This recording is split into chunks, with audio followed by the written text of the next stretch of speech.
다음은 박은정 위원님 질의 순서입니다. 네. 5분입니다. 법원행정처장님, 오늘의 처장님의 태도는 매우 충격적입니다. 지난 2025년 5월 1일 대통령 후보에 대한 판결에 대해서 국민들이 판단하실 거다. 아까 그렇게 말씀하셨는데, 국민이 이미 판단했어요. 그것이 사법 쿠데타라고요. 그래서 국민이 선택했습니다. 지금 그 대통령 선거에서요. 그러면은 그 이례적인 판결, 말도 안 되는 모든 절차들을 다 무시한 그 판결에 대해서 반성하고 오셨어야 돼요, 여기에, 이 자리에.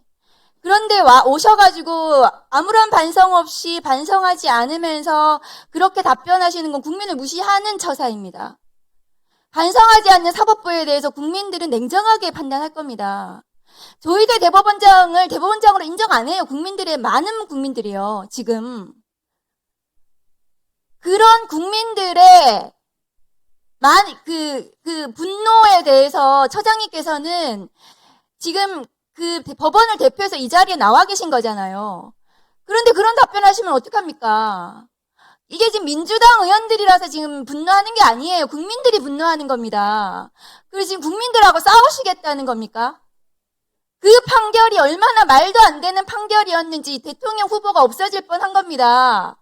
그 후에 국민의힘의 그 우스꽝스러운 양상들 보세요. 후보를 바꿔치기 하고 민주당 대통령 후보가 없어졌으면은 저 당에서 누가 됐겠습니까? 그러면은 내란을 옹호하는 그런 대통령 후보가 국민의힘에서 나와가지고 이 나라가 어떻게 됐겠습니까? 반성을 하셔야 돼요. 그런데 지금 법원이 지기현 판사가 형사소송법을 정면으로 위반해서 내란 수계를 풀어주더니 우인성 판사는 지금 김건희에 대한 재판에서 공범들에 대한 확정된 판결하고 정면으로 배치되는 판결을 했습니다. 공소시효와 관련해서요. 그리고 나서 또 어제는 충격적인 발언을 하더라고요. 특검법에 6개월 내에 재판을 끝내야 된다는 그 법을 정면으로 본인이 위반하겠다. 특검이 신속하게 재판해달라고 하니까 그런 거 왜 물어보냐. 6개월 내에 재판하지 않아도 되는 겁니다. 우인성 판사는. 특검법이 6개월 내로 재판하도록 되어 있습니다. 그런데 본인이 법을 위반하겠다고 지금 당당하게 얘기하고 있어요. 법원행정처장님이 판사들을 행정처에서 그런 문제점에 대해서 조치를 하셔야 됩니다. 행정처에서 그렇게 하는 거 아닙니까? 이 법을 위반하는 판사들에 대해서 법원행정처에서 제대로 된 조치하시기 바랍니다. 법무부 장관님. 예.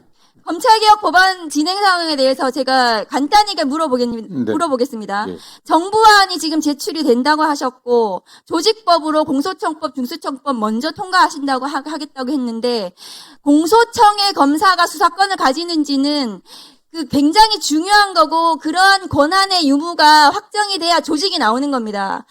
형사소송법에 수사권에 관한 규정이 먼저 논의가 돼야 되는 겁니다. 그래야 조직이 나오고 인력이 나오고 예산이 나오고 배치가 나오는 거지 조직법만 덜렁 통과시키고 수사권은 나중에 어떻게 되는지 나중에 논의하겠다는 건 그것은 앞뒤가 잘못된 것이고요. 화면 올려주세요. 최근에 대통령 신년 기자회견에서 공소시효 이틀 남겨두고 송치하는 경우에 예외적 보안 수사권에 대해서 말씀을 하셔서 수사 준칙이라는 게 있습니다.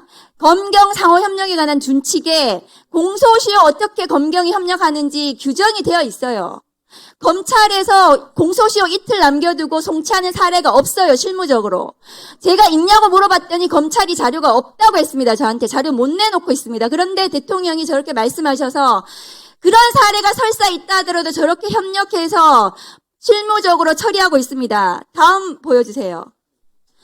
보안 수사 요구를 하는 경우에 추안이라는 제도가 있습니다. 다음 거 보여주세요. 추안이라는 건 뭐냐 하면 저렇게 기록이 왔다 갔다 하지 않고 기록이 검찰에 있는 상태에서 킥스 통해가지고 저 별지 추안 요구서에 따라서 공소시효 만일에 이틀 남겨둔 사건이 만일에 있더라도 저 추안 요구서에 검사가 질의서를 붙여서 그대로 킥스로 내보내면은 경찰이 수사해서 몇 시간 내로 보내줄 수 있습니다. 경찰이 저 사건을 기소하겠다고 보냈기 때문에 저 수사를 경찰이 제일 잘하는 거예요. 피의자 참고인 연락도 훨씬 더 많이 경찰이 제대로 할 수 있습니다. 그러니까 공소시효와 관련해서 임박해서 송치하는 사건은 주안이라는 제도로 충분히 해결이 가능하다. 저런 해결 1분만 더 주십시오. 저추한 제도에 대해서 검사들이 지금도 하고 있습니다. 그러면 공소시효 임박하는 사건에 대해서 검사들이 그런 사례도 없지만 그런 보안 수사권이 반드시 검사가 행사하지 않더라도 해결할 수 있는 해결책이 있습니다.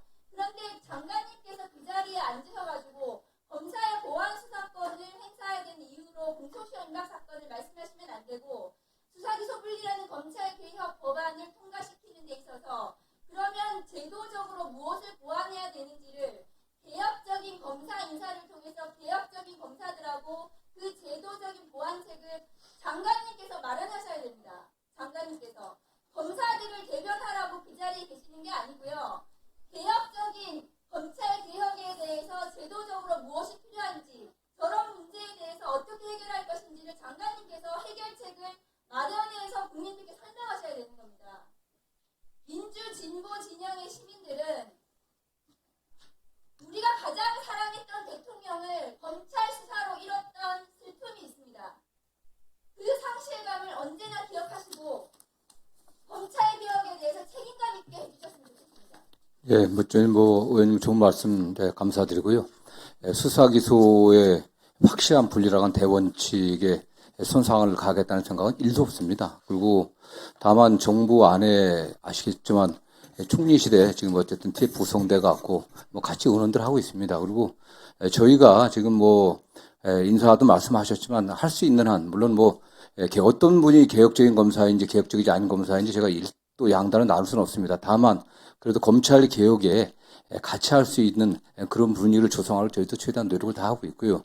의원이 염려하시는 검찰이 다시 수사권을 갖고서 그 권한을 오용하고 남용하지 않을 수 있는 그런 제도를 만드는 데 저희도 관심을 갖고 노력하고 있습니다. 네. 보안 수사권은 수사권이기 때문에 수사권을 검찰에 남겨두는 한 그 상황은 되풀이됩니다. 그런데 지금 보안 수사권을 남겨두겠다고 하는 저런 사례들이 사실상 실무에 있는 제도적인 보완책이 충분히 있는데도 불구하고 수사권을 남겨두는 이유가 되어서는 안 되는 거죠. 예. 저런 해결책을 장관님께서 실무적으로 무엇이 시행되고 있는지를 찾아보시고 제도적으로 마련해가지고 그것을 국민들께 설명을 드리고 제도 관습을 마련하셔야 되는 겁니다. 예, 저희도 다양한 의견들을 준비해갖고 TF에 제출하고 있고요. 저는 보안 수사의 방점에 보완하는 점, 경찰 수사의 미진한 부분들, 그걸 어떻게 보완할 건지 저는 늘 그렇게 표현했습니다. 그래서 그 여러 형태가 있겠지만 의원님께서도 많은 또 의견을 주시고요. 저희도 그런 면에서 의원들 염려하시는 검찰이 다시 권한을 남용해갖고 할 수 있는 그런 상황이 오지 않게 또 최선을 다하도록 노력을 하겠습니다. 네. 그것이 보완이 될지 남용이 될지 알 수 없는 것이 수사권입니다. 네. 그 보완은 경찰을 통해서 보완 수사 요구를 통해서 충분히 가능합니다. 그렇게 가능한 제도적인 장치들을 장관님께서 마련해야 되는 것이 국민 주권 정부의 검찰 개혁을 하는 장관님의 역할입니다. 일단 저희들도 의견을 내고요. 일단 경찰이나 어쨌든 정부 안에서 여러 가지 또 교수들하고 자문단하고 같이 논의를 좀 더 진척시키도록 하겠습니다.